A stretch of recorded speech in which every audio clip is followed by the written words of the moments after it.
Assalamualaikum warahmatullahi wabarakatuh. Permisi, sebelumnya saya Dr. Kami berasal dari Fakultas Ilmu Keolahragaan dari Universitas Gurmana. Boleh izin berbincang-bincang Bu dengan Ibu perihal tentang siswa di sekolah SMA Negeri 1 Sungai Kakap Bu. Sebelum berbincang, saya belum tahu Bu tentang latar belakang sekolah SMA 1 itu seperti apa? Ya, SMA 1 ini adalah SMA yang di Sungai Kakap ya. Di Sungai Kakap itu salah satu sekolah yang favorit karena muridnya itu terbilang banyak ya daripada SMA Kakap yang lain. Karena SMA Kakap itu ada 4. Kita SMA 1 ada sekitar 840-an siswa di situ. Ibu sudah mengajar di SMA 1 Kakap ini udah berapa lama Bu? Sudah sekitar 5 tahun lebih. 5 tahun. Apakah sebelum dari SMA 1 ada sekolah sebelumnya atau dari awal dari sini? Saya itu sebelumnya di SMA 1 Selimbau, itu di Kaposulu, Kabupaten terujung di Kalimantan Barat. Itu akses perjalanan dari Kota Pontianak itu sekitar 16 jam di sana. Jadi itu Dasus, termasuk Dasus juga. Daerah terpencil gitu ya. Jadi sebelumnya di sana itu sekitar 2 tahun lebih. Apa yang menyebabkan Ibu pindah dari sekolah sebelumnya ke SMA Negeri 1 Sungai Kakap ini? Karena memang untuk jenjang karir ya rendah gitu kan. Saya juga di sana kan tidak ada keluarga gitu. Jadi motivasinya itu kembali ke keluarga di Pontianak ini. Sepengalaman Ibu mengajar di SMA 1 ini, kendala apa sih Bu yang Ibu rasakan terhadap murid-murid dan impact-nya seperti apa Ibu sendiri? Itu tadi ya sebelum ini kita udah bincang-bincang kan gitu. Kalau misalnya di SMA 1 Kakap itu kan latar belakangnya gitu kan juga berpengaruh terhadap motivasi belajar anak-anak gitu. Nah, anak-anak ini kan kebanyakan ada yang dari lingkungan keluarga yang kurang mampu kayak gitu. Nah, mereka juga bekerja sebelum pulang sekolah itu mereka kadang kebanyakan bekerja kayak gitu. Nah, motivasi belajar mereka itu apalagi khususnya di olahraga gitu kan. Sedangkan olahraga itu kan bukan sesuatu yang instan ya, mesti dilatih setiap hari kayak gitu. Nah, porsi latihannya itu mesti bener kayak gitu sehingga dapat hasil yang baik gitu kan. Nah, jadi mungkin itu sih latar belakang anak-anak itu di ekonomi. Terus mereka juga untuk latihan tambahan misalnya di ekskul ya khususnya kayak gitu, itu sulit karena aksesnya di sini kan 30 menit nih dari kota kayak gitu. Aksesnya untuk ke klub-klub gitu agak kurang. Tapi kalau untuk motivasi belajarnya baik karena olahraga itu kan karena di lapangan ya gitu. Mereka tuh seger, semangat gitu. Malah kadang udah mau ke jam berikutnya mereka masih kita belum ganti baju, masih latihan. Nah, kadang ada sering jadi seperti itu. Karena mereka senang ada di lapangan, berkeringat, olahraga kayak gitu. Itu sih. Untuk treatment Bu ya, untuk gimana ya? Mungkin untuk pemberlakuan seperti di lapangan dan di kelas itu berbeda Bu ya? Ya, pasti berbeda. Bagaimana Ibu memperlakukan siswa di kelas sebelum ke lapangan dulu ya Bu ya? Kita ngomong di kelas dulu nih.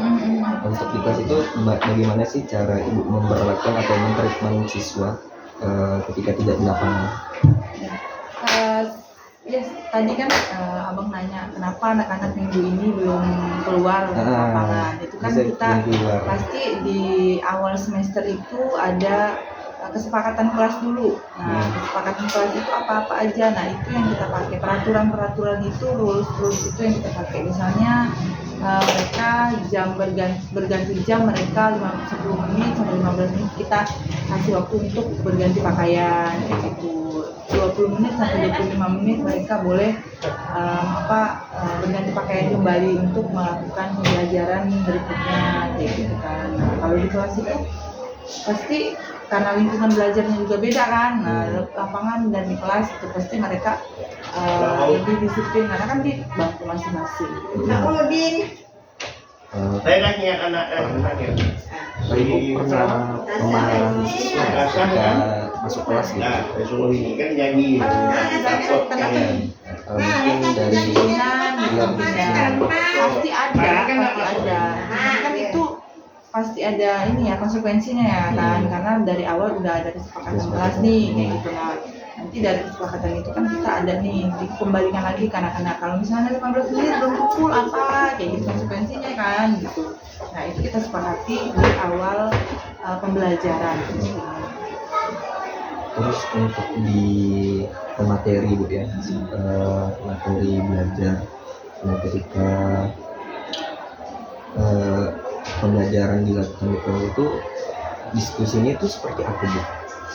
Saya kalau misalnya di kelas itu biasanya kita membagi kelompok misalnya gitu, pembagian kelompok, apalagi kalau di lapangan kan lebih seru nih bagi kelompok gitu.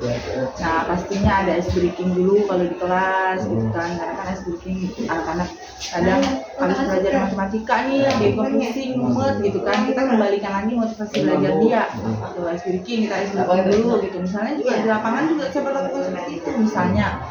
Nah, bikin game dulu nih gitu. Misalnya mereka bagi kelompok, saya bikin nih kertas-kertas, ada nama-nama binatang, misalnya kayak gitu kelompoknya. Misalnya dapat ayam, dulu mereka harus nyari kelompoknya dengan bersuara binatang itu gitu. Nah, takut cari nih kelompoknya kayak gitu. Nah, ada ice breaking lainnya seperti itu. Nah, itu kan kayak memotivasi kembali gitu anak-anak, apalagi misalnya mereka anak-anak IPA habis fisika, matematika apa kayak gitu kan, atau nanti jam berikutnya itu pelajaran eksak yang kayak gitu. Nah, itu kan untuk memotivasi mereka. Itu kan dari kelas kan gitu kan masuk juga kan ke materi apa pasti ada ice breaking pasti kalau misalnya sebelum pembelajaran. Oke, berarti untuk di kelas itu berarti lebih ke teori Bu ya. Misal kalau di kelas sih ya lebih ke teori. Kalau misalnya di lapangan ada tendangan Bu, kayak saya ambil contoh asap mungkin ataupun banjir gitu Bu. Ya. Apakah kegiatan seperti praktik itu bisa dilakukan di kelas Bu? Tergantung materi. Ada juga kita di kelas kalau misalnya senam lantai itu kita di kelas. Nah, kadang kita di kelas, kadang hujan atau basah gitu lapangan gitu tidak bisa kita paksakan, kita kondisikan di kelas. Itu materi, tapi kalau bola besar kan nggak mungkin kita di kelas kan, karena kelas sebelahnya juga lagi melakukan pembelajaran kan. Kalau di lapangan itu bagaimana cara Bu mentreatment siswa Bu? Kadang pemanfaatan aset itu berarti kan gini, misalnya saya materinya bola voli, kita pemanfaatan aset, misalnya kita gali potensi anak-anak yang ada di situ, misalnya ada coba abang ada yang bisa mencontohkan kayak gitu. Nah, kadang juga saya melakukan treatment misalnya passing bawah misalnya kayak gitu kan, mereka saya bebasin dulu passing bawah kayak gitu kan, nanti baru saya kumpulkan itu kan, baru kita melihat pengalaman anak. Nah, bagaimana pengalaman kalian setelah kalian melakukan, dulu masuk materi nih. Nah, kita mendengar pengalaman anak dulu, bagaimana pengalamannya setelah melakukan passing bawah, gerakan yang benar itu contohnya seperti apa gitu. Jadi kita melatih critical thinking anak-anak juga gitu kan. Nanti baru tanya siapa yang ikut ekskul voli. Nah, kan potensi aset kan. Nah, pemanfaatan aset, jadi kita tahu nih anak-anak yang bisa kita jadikan model di situ gitu. Nah, gini Bu, gini. Nah, nanti kita koreksi juga bukan kita sebaiknya. Koreksinya anak-anak. Ini udah bener belum? Wah, gitu. Ini tangannya begini udah bener belum gitu. Sikap awalnya gimana kayak gitu. Sikap perkenaannya gimana, sikap akhirnya gimana kayak gitu. Karena anak-anak kita suruh koreksi.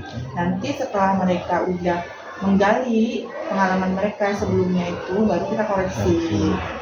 Nah itu menggali ini karena sekarang Merdeka Belajar nih. Nah anak-anak itu sebenarnya kita bukan materi, lebih ke materi yang benar-benar mereka jadi atlet gitu kan enggak. Nah mereka itu menggali pengalaman belajar mereka. Gitu. Terus dari pandangan siswa Bu ya, kalau misal siswa kan ada dua tipikal menurut saya Bu. Ada yang berprestasi dan juga ada yang kurang dan juga ada yang nakal bahkan gitu. Ya. Bagaimana Ibu memberikan kepada siswa prestasi ini itu pemberlakuannya, apakah diberi seperti apa ya, kayak approve gitu, reward, atau hanya dikasih applause saja itu gimana? Kalau untuk yang berprestasi barusan itu? Kadang kan yang berprestasi kadang kan lebih mau menunjukkan diri. Gitu. Kadang juga ada momen-momen yang tidak berprestasi atau yang nakal itu kita kasih kesempatan buat dia, kasih panggung nih buat mereka, gitu. Buat mereka yang kurang aktif, yang nakal, yang kurang disiplin kayak gitu, untuk memotivasi dia di kelas itu agar mereka juga dianggap di situ, bukan hanya berprestasi doang. Gitu. Kalau berprestasi kan kita udah tahu nih tolak ukurnya, oh dia berprestasi, kita udah tahu nilainya berapa, kemampuannya seperti apa. Gitu. Kadang yang nakal, yang kurang disiplin atau yang motivasi belajarnya kurang baik itu kadang kita harus kita kasih kesempatan untuk ada tempat untuk dia berpendapat. Kadang kan dia nggak berani, malu kayak gitu. Atau yang nakal ini salah menyalurkan gitu kan keaktifannya dia kayak gitu. Nah kadang coba abangnya ini di sini jadi contoh kayak gitu. Nah saya nggak tahu Bu, kadang gitu kan suka ngomongnya begitu kan, saya nggak tahu, nah nggak apa-apa, ke depan aja dulu, berani dulu gitu. Nah motivasi itu harus inspirasi harus diberikan. Iya, harus diberikan. Lalu berarti siswa yang nakal atau bandel ini Ibu memberikan sebagai motivasi, tapi tidak diberikan punishment atau hukuman? Tidak boleh. Tidak boleh. Punishment dan hukuman itu tidak boleh. Karena kita harus memberikan tempat supaya anak-anak yang agak keluar jalur ini balik lagi gitu loh. Gitu. Kadang kan kenyamanan belajar itu kan berpengaruh juga nih kan untuk anak-anak itu menerima materinya kita gitu. Lalu setelah pembelajaran tadi itu yang evaluasinya dari siswa sendiri Bu yang tadi? Evaluasinya sebaiknya dari siswa. Nanti baru kita kasih tambahan. Mungkin itu saja Bu yang bisa saya tanyakan terlebih dahulu untuk sekarang, karena juga melakukan para survei juga Bu sebelum penelitiannya. Iya, siap. Saya sangat berterima kasih kepada Ibu sudah membantu. Saya akhiri, wabillahi taufiq wal hidayah. Wassalamualaikum warahmatullahi wabarakatuh. Terima kasih Bu.